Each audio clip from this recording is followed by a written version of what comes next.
Golfing phenomenon Jordan Spieth is wary of the bunkers and gusting winds at the British Open.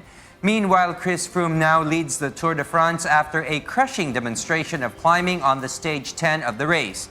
Ray Consolacion tells us why.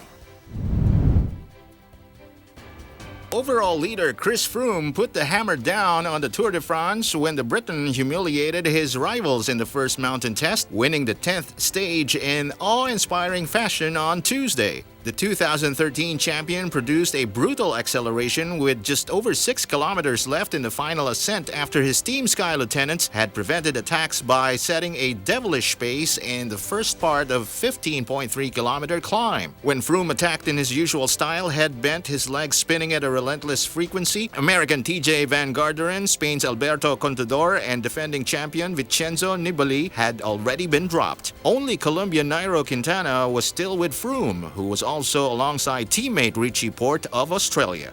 Meanwhile, Jordan Spieth, having won the US Masters and US Open, is in Scotland, ready for his opening round for the British Open at St Andrews Old Course on Thursday, July 16. Just 21 years of age, Spieth is thrilled to be getting the chance of becoming the first player since 1953 to win the US Masters, the US Open, and the British Open in the same season. Spieth led from wire to wire in the Masters at Augusta in April. His victory in last month's US Open at Chambers Bay, however, was achieved in completely different style as he benefited from a meltdown by Dustin Johnson, who took 3 putts on the final green. You know, it's so challenging to win. It makes you really appreciate when you do.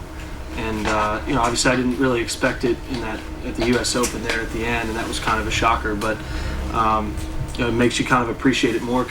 Spieth has won 4 times in total this year and knows he must change his week-to-week routine if he is to repeat Ben Hogan's 1953 feat.